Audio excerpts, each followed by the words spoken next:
নমস্কার, all in one YouTube চ্যানেলের পক্ষ থেকে আপনাদের স্বাগত জানাই। অনেক দিন পর আমি একটি ভিডিও নিয়ে আসছি। আগ্নেয় ছাস বা অগ্নুৎপাত বা ভলকানোসিটি এই সম্পর্কে আজকে আলোচনা করব। তো সবাই মন দিয়ে শুনবে এবং সেগুলো আস্তে আস্তে করে আলোচনা করছি।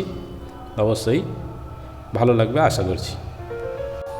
পৃথিবীর ভূত্বকের উপরে আমরা বসবাস করে আছি, কিন্তু অভ্যন্তরভাগে তার নিচে রয়েছে ঊর্ধ্বগুরুমণ্ডল, তার নিচে রয়েছে নিম্নগুরুমণ্ডল এবং তারপরে রয়েছে বহিঃকেন্দ্রমণ্ডল এবং অন্তঃকেন্দ্রমণ্ডল। তো এই ভূত্বক প্রায় মহাদেশের মধ্যে 35 কিলোমিটার পুরু এবং মহাসাগরে সেটি 6 থেকে 7 কিলোমিটার পুরু হয়ে থাকে। তো এই ভূত্বকের ঠিক নিচে যে ঊর্ধ্বগুরুমণ্ডলটি রয়েছে সেটিকে আমরা বলি অ্যাস্থনোস্ফিয়ার। তো এই অ্যাস্থনোস্ফিয়ারে রয়েছে ম্যাগমার গহ্বর বা ম্যাগমা চেম্বার, অর্থাৎ এখানে অতিরিক্ত উষ্ণতা এবং প্রচণ্ড চাপের কারণে এই অঞ্চলের সমস্ত পদার্থগুলি সেগুলো উত্তপ্ত এবং গলিত অবস্থায় অবস্থান করছে এবং উষ্ণতার তারতম্যের কারণে সেই অঞ্চলে ম্যাগমার পরিচলন স্রোত লক্ষ্য করা যায়। অর্থাৎ ম্যাগমা কখনো ঊর্ধ্বমুখী হয়, আবার কখনো বা নিম্নমুখী হয়। তো যখন ঊর্ধ্বমুখী হয় তখন প্রচণ্ড ঊর্ধ্বচাপের ফলে আমাদের এই ভূত্বক বা শিলামণ্ডলে মধ্যে চাপ সৃষ্টি করে, ঊর্ধ্বচাপ সৃষ্টি করে এবং সেই ঊর্ধ্বচাপের ফলে শিলামণ্ডলের যে সমস্ত দুর্বল স্থান রয়েছে সেই সমস্ত দুর্বল স্থান, অর্থাৎ যেখানে ফাটল বা চ্যুতি রয়েছে সেই সমস্ত দুর্বল স্থান দিয়ে ওই ভূগর্ভের ম্যাগমা অর্থাৎ অ্যাস্থনোস্ফিয়ারের ম্যাগমা, গ্যাস, বিভিন্ন ধরনের গ্যাস, নানান ধরনের ছাই ইত্যাদি পদার্থ প্রচণ্ড বেগে কোনো দুর্বল স্থান দিয়ে উপরের দিকে উঠে আসে বিস্ফোরণ সহকারে, কিংবা বিস্ফোরণ না হয়েও ধীরে ধীরে বাইরে বেরিয়ে আসে। এই যে ভূগর্ভের ম্যাগমা বাইরে বেরিয়ে আসার যে পদ্ধতি বা প্রক্রিয়া, এই প্রক্রিয়াটাকেই আমরা বলি অগ্নুৎপাত বা আগ্নেয়চ্ছ্বাস বা অগ্নুদ্গম। যখন কোনো নলাকৃতি পথের মধ্য দিয়ে বাইরে বেরিয়ে আসে প্রচণ্ড বিস্ফোরণ সহকারে, তখন তাকে আমরা বলি কেন্দ্রীয় অগ্নুৎপাত। আর যখন কোনো ফাটল, দীর্ঘাকার ফাটলের মধ্য দিয়ে অত্যন্ত ধীর গতিতে বাইরে ম্যাগমা বেরিয়ে আসে, তখন সেটাকে আমরা বলি বিদার অগ্নুৎপাত। সে যাই হোক না কেন, এই অগ্নুৎপাত অর্থাৎ কেন্দ্রীয় হোক বা বিদার অগ্নুৎপাত হোক না কেন, সেটা বিভিন্ন কারণেই এই অগ্নুৎপাত হয়ে থাকে বা আগ্নেয়োচ্ছ্বাস হয়ে থাকে। সেই সমস্ত কারণগুলির মধ্যে আজকের যে বিষয়টা আমরা আলোচনা করব সেটি হলো পাত সীমান্তে, অর্থাৎ যে 3 ধরনের পাত সীমান্ত আছে, এই 3 ধরনের পাত সীমান্তে অগ্নুৎপাত কীভাবে হচ্ছে সেই বিষয়ে আজকে আলোচনা করছি। এই যে চিত্রটি আমরা আমাদের মধ্য দিয়ে যখন বিস্ফোরণ সহকারে বেরিয়ে আসে এবং ওই ছিদ্রপথের চারিদিকে অর্থাৎ জ্বালামুখের চারিদিকে আস্তে আস্তে করে জমা হয়ে গিয়ে একটি শঙ্কু আকৃতির পর্বত তৈরি হয়, তখন তাকে আমরা বলি আগ্নেয়গিরি। এই যে চিত্রের মধ্যে আমরা যেটা আগ্নেয়গিরি বললাম, সেই আগ্নেয়গিরি সম্পর্কে আরও কিছু ধারণা আমাদের দরকার। এই ছবিতে আগ্নেয়গিরিটি অবস্থান করছে, সেটি হলো ভূত্বকের উপরে বা শিলামণ্ডলের উপরে। তাহলে শিলামণ্ডলের নিচে অনেকগুলো স্তর আছে, তার মধ্যে আমি যতটুকু স্তর দেখালাম সেটা হচ্ছে কি না অ্যাস্থনোস্ফিয়ার পর্যন্ত বা ঊর্ধ্বগুরুমণ্ডল এবং নিম্নগুরুমণ্ডলের মধ্যে। তাই এই ঊর্ধ্বগুরুমণ্ডল এবং নিম্নগুরুমণ্ডল এখানে অত্যধিক চাপ এবং তাপের কারণেই এই অঞ্চলের শিলাগুলি সমস্ত কিছু গলে তরল হয়ে থাকে এবং সেই সমস্ত তরল শিলা মধ্যে অনেক সময় উষ্ণতা এবং চাপের তারতম্যের কারণে পরিচলন স্রোত সৃষ্টি হয় এবং এই পরিচলন স্রোতের ফলে ম্যাগমা কখনো ঊর্ধ্বমুখী চাপ হয়, কখনো বা নিম্নমুখী চাপ হয়, এইভাবে গোল করে ঘুরতে থাকে। তাহলে যখন ঊর্ধ্বমুখী চাপ হয় তখন এই যে ভূত্বক বা শিলামণ্ডল আছে তার মধ্যে যে সমস্ত দুর্বল স্থান আছে সেই দুর্বল স্থানকে ভেদ করে সোজা উপরের দিকে উঠে আসে এবং নির্দিষ্ট নালা দিয়ে বা নলপথের মধ্য দিয়ে উঠে আসে। এই নলপথের উপরের যে অংশটা আমরা দেখছি এটাকে আমরা বলি জ্বালামুখ। তাহলে এই জ্বালামুখ মানে যেখান থেকে ওই আগ্নেয় পদার্থ, উত্তপ্ত পদার্থ, গ্যাসীয় বিভিন্ন ধরনের গ্যাসের সঙ্গে মিশ্রিত হয়ে বাইরে বেরিয়ে আসে, তাকে বলা হয় জ্বালামুখ। তাহলে এখানে দেখা যাচ্ছে এটা হচ্ছে প্রধান জ্বালামুখ। এছাড়া হচ্ছে পাশাপাশি গৌণ অনেকগুলো পদ আছে, সেগুলো হচ্ছে গৌণ জ্বালামুখ তৈরি হয়েছে। তাহলে এই প্রধান জ্বালামুখ যেখান থেকে ম্যাগমা বিভিন্ন ধরনের গ্যাস সহ বাইরে বেরিয়ে আসে এবং বেরিয়ে এসে ওই জ্বালামুখের চারিদিকে আস্তে আস্তে করে তরল পদার্থগুলো জমা হয়, সঞ্চিত হয় এবং কঠিন হয়ে গিয়ে জমা হয়, এবং যেগুলো হচ্ছে হালকা অর্থাৎ ধূলিকণা কিংবা বিভিন্ন ধরনের গ্যাস সেটা উপরের দিকে উঠতে থাকে এবং অতিরিক্ত উপরের দিকে উঠে গিয়ে সেটি ঘনীভূত হয়ে মেঘ এবং হচ্ছে পরবর্তী ক্ষেত্রে সেখানে বৃষ্টিপাতও হওয়ার সম্ভাবনা থাকে। যাই হোক না কেন, বিভিন্ন কারণে অগ্ন্যুৎপাত হয়। তার মধ্যে যে সমস্ত কারণ সবথেকে গুরুত্বপূর্ণ সেটি হলো কি বিভিন্ন ধরনের পাত সীমান্তে এই ধরনের ম্যাগমা বাইরে বেরিয়ে আসে। যখন নলপথের মাধ্যমে বিস্ফোরণ সহকারে বাইরে বেরিয়ে আসে তখন তাকে আমরা বলি কেন্দ্রীয় অগ্ন্যুৎপাত, আর যখন কোনো ফাটলের মধ্য দিয়ে বাইরে বেরিয়ে আসে তখন তাকে বলা হয় বিদার অগ্ন্যুৎপাত। তো এই অগ্ন্যুৎপাত কিন্তু সবসময় হচ্ছে তা কিন্তু নয়।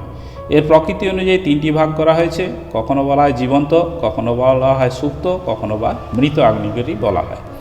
তাহলে যখন হচ্ছে জীবন্ত, তার আবার অবিরাম সবিরাম দুটো ভাগ আছে, সেগুলো আমি পরে আলোচনা করব। যাই হোক, যখন ম্যাগমা ওই নলপথের মাধ্যমে বাইরে বেরিয়ে আসে কিন্তু যখন চাপ কমে যায় তখন ওই অগ্ন্যুৎপাত বন্ধ হয়ে যায়। তখন ওই নলপথের মধ্যে নানান ধরনের পদার্থ সঞ্চিত হয় এবং সঞ্চিত হয়ে জমাট বেঁধে থাকে। পরবর্তী ক্ষেত্রে যখন ওই অগ্ন্যুৎপাত হয়, যখন ম্যাগমাটা উপর দিকে উঠে আসে তখন ওই সমস্ত পদার্থগুলো নিয়ে একদম বিস্ফোরণ সহকারে উপরে উঠে আসে। তাহলে যে পদার্থগুলো ওই নলপথের মধ্যে জমা থাকে সেই পদার্থকে আমরা বলি কি পাইরোক্লাস্ট জাতীয় পদার্থ। যাই হোক, আমি এখন যেটা আলোচনা করব বিভিন্ন পাত সীমান্তে কীভাবে অগ্ন্যুৎপাত হয় সেগুলো বিষয়ে আমি একে একে আলোচনা করছি। আমাদের ভূত্বক বা শিলামণ্ডল বিভিন্ন পাতের সমন্বয়ে গঠিত। সাধারণত এই পাত দু রকমের হয়, একটি মহাদেশীয় পাত আর একটি বলা হয় মহাসাগরীয় পাত। তাহলে মহাসাগরীয় পাত এবং মহাদেশীয় পাত এই নিয়েই আমাদের ভূত্বক বা শিলামণ্ডলটি গঠিত। কিন্তু এই পাতগুলো কখনোই স্থির থাকে না, সবসময় সঞ্চালনশীল। এইটা হচ্ছে অ্যাস্থনোস্ফিয়ার যে ম্যাগমা স্তরটা রয়েছে সেই ম্যাগমা স্তরের উপরে ভাসমান অবস্থায় রয়েছে। যেহেতু ম্যাগমার পরিচালন স্রোত হয় সেই কারণে পাতগুলো কিন্তু সেই স্রোতের টানে এক স্থান থেকে অন্য স্থানে সঞ্চারিত বা চলাচল করে। এই চলাচলের ফলে কখনো দেখা যায় পাতগুলো পরস্পরের সঙ্গে কাছাকাছি এসে ধাক্কা লেগে যায়, কখনো বা দূরে চলে যায়, কখনো বা দুটো পাত পাশাপাশি বিপরীত দিকে চলাচল করে। তো এই ধরনের বিভিন্ন পাত সীমান্তে অগ্ন্যুৎপাত সাধারণত দেখা যায়। তার মধ্যে প্রথম যে ছবিটা তোমরা দেখছো সেটা হচ্ছে অভিসারী পাত সীমান্ত। তো এই অভিসারী পাত সীমান্ত কাকে বলে না, যখন দুটি পাত, এখানে আমরা দেখছি এটি হচ্ছে মহাসাগরীয় পাত, সমুদ্র লেখা আছে, এটা মহাসাগরীয় পাত, আর এটা হচ্ছে মহাদেশীয় পাত অর্থাৎ স্থলভাগ মহাদেশীয় পাত। তাহলে এই দুটো পাত, এই ধরনের পাত যখন পরস্পরের কাছে আসে অর্থাৎ তখন যে ভারী পাত, সাধারণত মহাসাগরীয় পাতটা ভারী হয় এবং দেশীয় পাতটা হলো হালকা হয়।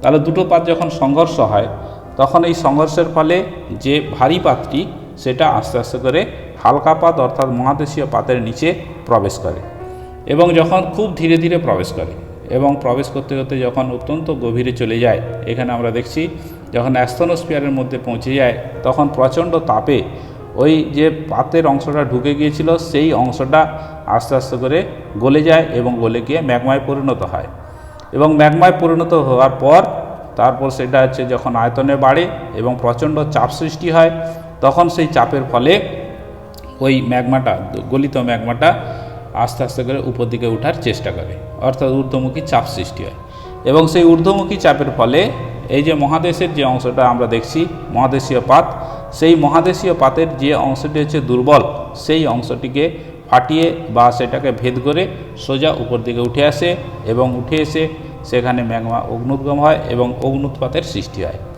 এবং যেখান দিয়ে উঠে আসে সেই অঞ্চলটায় ওই সমস্ত পদার্থ জমা হয়ে গিয়ে অর্থাৎ বিভিন্ন ধরনের ম্যাগমা বা লাভাগুলো জমা হয়ে গিয়ে সেখানে অগ্নুৎপাত সৃষ্টি হয় এবং আগ্নেয়গিরি তৈরি হয়।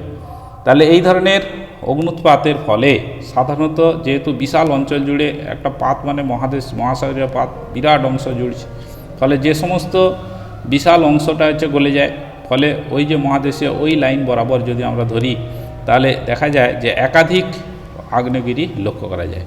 আর এই সমস্ত আগ্নেয়গিরিগুলি যে যখন একাধিকভাবে একটা লাইনের মতো থাকে তখন এটাকে আমরা আগ্নেয়গিরির একটি রেখা বা আগ্নেয় মালা তৈরি হয় তাহলে এই ধরনের আগ্নেয়মালা অর্থাৎ প্রশান্ত মহাসাগরের চারিদিকে যদি আমরা দেখি, তাহলে প্রশান্ত মহাসাগরের চারিদিকে অসংখ্য জীবন্ত আগ্নেয়গিরি এই কারণে সৃষ্টি হয়েছে, যেটাকে আমরা বলি কি প্রশান্ত মহাসাগরীয় আগ্নেয় মেখলা। তাহলে যে অঞ্চলে দুটো পাত পরস্পরের সঙ্গে ধাক্কা খায় সেই অঞ্চলটিকে আমরা বলি যে সুচার লাইন বলা হয়, সুচার লাইন। এবং যেখানে গিয়ে ওই তরল হয়ে যায় মহাদেশীয় পাতটা, সেই অঞ্চলটাকে বলা হয় কি, যে ঢাল দিয়ে নামে, যেরকম ঢালে নামে সেই অঞ্চলটিকে বলা হয় কি, ঢালটিকে বলা হয় বেনি অফ জোন। এবং বেনি অফ জোন যখনই তৈরি হয় তখন সেখানে গলে যায় এবং গলে গিয়ে সেই পদার্থটা আবার ওই মহাদেশীয় পাতের দুর্বল স্থানগুলোকে ভেদ করে উপর দিকে উঠে আসে এবং অগ্নুৎপাত বা আগ্নেয়চ্ছ্বাস তৈরি হয়। পরবর্তী যে পাত সীমান্ত সেটি হলো কি প্রতিসারী পাত সীমান্ত। তো এই প্রতিসারী পাত সীমান্তেও অগ্নুৎপাত হয়ে থাকে, তবে এই ধরনের অগ্নুৎপাতই সাধারণত বিদার অগ্নুৎপাত আমরা বলে থাকি। তার কারণ এখানে আমরা দেখছি দুটি পাত, একটি পাত যখন পরস্পরের বিপরীত দিকে চলে যায় তখন ওই দুটি পাতের মাঝখানে অর্থাৎ সীমান্ত বরাবর একটি দীর্ঘাকার ফাটল তৈরি হয়। তখন সেই দীর্ঘাকার ফাটল দিয়ে ভূগর্ভের অ্যাস্টোনোস্ফিয়ারে থাকা যে ম্যাগমা, সেই ম্যাগমা অত্যন্ত ধীর গতিতে আস্তে আস্তে করে ফাটল বরাবর বেরিয়ে আসে এবং বেরিয়ে এসে সেটি ওই পাতের দুই পাশে আস্তে আস্তে করে জমা হয় এবং জমা হয়ে গিয়ে একটি উঁচু শৈলশিরার মতো ভূমিরও সৃষ্টি হয়, যেটাকে আমরা বলি কি না, সেটাকে আমরা বলি মহাসাগরের শৈলশিরা। তো এই ধরনের ঘটনা সাধারণত মহাসাগরের তলদেশে হয়ে থাকে। এই ধরনের ঘটনা যেহেতু মহাদেশের তলদেশে হয়ে থাকে, সেই জন্য মহাসাগরের তলদেশে যে বিভিন্ন ধরনের ভূমিরূপ আছে তার মধ্যে একটি অত্যন্ত গুরুত্বপূর্ণ ভূমিরূপ হচ্ছে শৈলশিরা, মধ্য মহাসাগরীয় শৈলশিরা। তো এই কারণে যে বিভিন্ন শৈলশিরা তৈরি হয়েছে, তার মধ্যে সবথেকে দীর্ঘতম শৈলশিরা এবং সেটি হলো কি না মধ্য আটলান্টিক শৈলশিরা। তাহলে মধ্য আটলান্টিক শৈলশিরা সৃষ্টির মূল কারণ হলো কি না বিদার অগ্নুৎপাত, অর্থাৎ বিদার শব্দের অর্থ হচ্ছে ফাটল, অর্থাৎ ফাটলের মধ্য দিয়ে ভূগর্ভের ম্যাগমা অত্যন্ত ধীর গতিতে বেরিয়ে এসে ওই ফাটল বরাবর জমা হয়ে একটি শৈলশিরার মতো ভূমিরূপ তৈরি হয়। শৈলশিরাটা কি না, শৈলশিরা হচ্ছে দীর্ঘ হয় এবং সংকীর্ণ হয় এবং উঁচু হয়, অর্থাৎ লম্বা হবে, সরু হবে এবং অনেকটাই উঁচু হবে। এই ধরনের ভূমিরূপ সাধারণত প্রতিসারী পাত সীমান্তে সৃষ্টি হয়ে থাকে। আরেক ধরনের পাত সীমান্ত রয়েছে, সেটি হলো নিরপেক্ষ পাত সীমান্ত। তো এই নিরপেক্ষ পাত সীমান্ত আমরা দেখছি দুটি পাত, এখানে একটি গ্রাফিক্যাল ছবি দেওয়া আছে, দেখা যাচ্ছে যে দুটি পাত পরস্পরের সমান্তরালে, অর্থাৎ এই পাত্রা এদিকেও আসতে পারে, ওদিকেও যেতে পারে, আবার এই পাত্রা এদিকেও আসতে পারে, ওদিকে আসতে পারে। যাই হোক, দুটি পাত যখন পরস্পরের সমান্তরালে পাশ কাটিয়ে অনুভূমিকভাবে সঞ্চালিত হয় বা চলাচল করে, তখন তাকে আমরা বলি কি নিরপেক্ষ পাত সীমান্ত, অর্থাৎ এই সীমান্তটা হচ্ছে নিরপেক্ষ পাত সীমান্ত। তো এই সীমান্ত যখন তৈরি হয়, এই সীমান্তে দেখা যায় অসংখ্য ফাটল সৃষ্টি হয়। তার কারণ হচ্ছে প্রচণ্ড দুটো পাতের মধ্যে চাপ তৈরি হয়, সেই চাপের ফলে যে সংঘর্ষ হয়, সেই সংঘর্ষের ফলে এখানে ফাটল তৈরি হয়। এই সীমানা বরাবর সেই ফাটলগুলোকে আমরা বলি কি ট্রান্সফর্ম চ্যুতি।